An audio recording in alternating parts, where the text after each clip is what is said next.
Must have lifted my head on that one.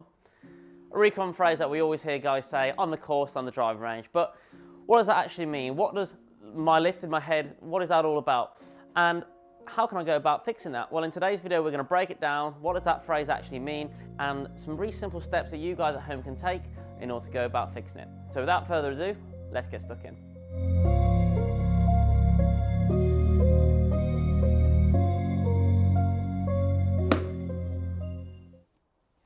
So, head movement, what is it all about? Well, the easiest way for us to be able to relate to this is to relate to an activity or a motion whereby if we imagine that the golf ball was at head height, so the golf ball's on a big old post and we give anyone, golfer or non-golfer, a golf in the hand and we simply gave them the task of hitting that golf ball. What would many of us or most of us instinctively do? We'd stand in a relatively straight position, we'd address the golf club behind the golf ball and we would swing back and through to strike that ball. As I'm doing this motion, what do you notice? You'll notice that address, I'll have somewhat of a posture, or in this instance, something we want to focus on is my spine angle, that kind of relatively straight line through the spine, and I'll maintain that angle on the way back and through to the hip. If I start moving forwards, backwards, left and right, my ability to get this golf club consistently back into the golf ball is going to be somewhat compromised. And that is an important kind of takeaway for us to take on today's video.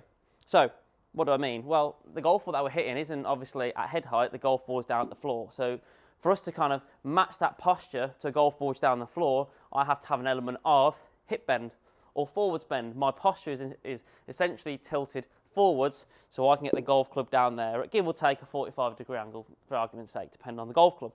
So same again.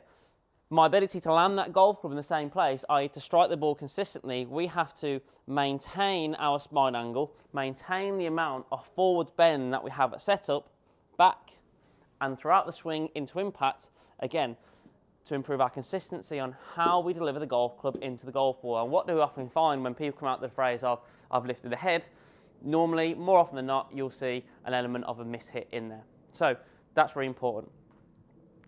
Now, when it comes for our breakdown of lifting the head, we want to be able to distinct, are we someone who lifts the head in the backswing or are we someone who lifts the head in the downswing? So you want to kind of categorize yourself into which group you're in, because the advice that we're going to discuss in this video is going to relate to which one you are.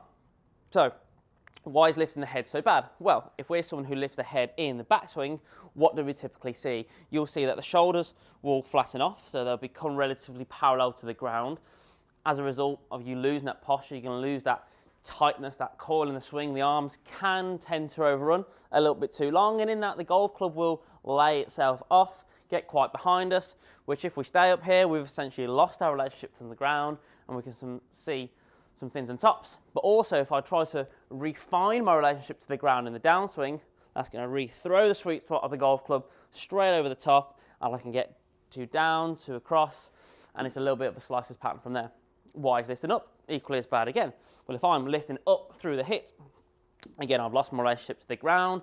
I'm going to need to extend the golf club so that I can find the ground, increase lots of loft, thins, fats, tops. I'm always trying to time how I'm flipping my golf club versus how much I'm lifting through the hit. So now that we understand what those two brackets of lifting our head is all about and some of the bad things that we can see from that, the more important part of this video is how can we go about fixing it. So regardless of what camp you're in, someone who lifts on the way back or someone who lifts on the way down, there's one really simple and easy drill that you guys can do. However, how you take that as the golfer is important depending on what camp you're in. So one drill that you can do is to find yourself a wall or an open door frame at home, staying in your golf posture, just shimmy yourself up so your forehead is resting up against that wall. If you're at the driving range, you can get a buddy or two, just kind of rest the button of the golf club up against your forehead, and you want to keep your forehead on that object as you make your turn to the top. So as a result of that, you're going to maintain that forward bend that we have at setup, which we said is essentially you not lifting your head throughout the back and through swing. However, if you're someone who feels like you lift your head on the way back, you want to kind of relate to the fact that as your head is staying on the wall or on that button of the golf club, your left shoulder is going to be working down towards the golf ball. Because as we said, if you're someone who lifts on the way back, your left shoulder, your lead shoulder, is going to rise in the backswing, causing flat swing plane, lifting up, throwing over the top, and all that kind of stuff from there. So as you're keeping your head on the wall or on the butt of the golf club, can I relate to my lead shoulder working down towards the ball so I can maintain my forward bend and in turn not lift the head. If you are someone who sees themselves lifting on the way down, I would replace this left shoulder idea with the right shoulder. You want to feel like this right shoulder is working down towards the golf ball as you're keeping your head on that wall. And a way that you can start by hitting some balls with this feeling is actually to hit some little 3/4 shots, I find. Again, with that feeling, the right shoulder working down towards the golf ball. And what you'll hopefully feel here is your right shoulder is lower than your left, and even your right ear is lower than your left, almost like your right side of your head is kind of lying down on a pillow somewhat. So some little half shots with both of these feelings, but this is one that I really quite like for people who lift on the way through, is to feel that right shoulder stays down, and you're in this little finishing position, like your right head, the right side of your head is resting on the pillow. By the same measure, if you're someone who lifts on the way back, again, some little half shots to begin, feeling that left shoulder works down, and we're hitting the ground a little bit better from there. So depending on which side of the camp you're on, use that drill. Either get someone to hold the golf club against your forehead or get your head up against a wall at home and relate to either left shoulder working down towards the golf ball as that kind of drill helps you to solidify or mechanically make sound, that feeling. All the way down, feel that right shoulder is working down. The right ear is going to be a little bit lower than the left in turn as well to help you maintain your forward bend in turn, not lift the head from there.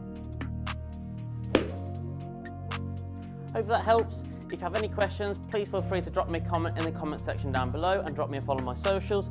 For any online or in-person coaching, drop me a follow on the SKILLEST app, search David Atkins and drop me a message from there. But until next time, catch you on the next one.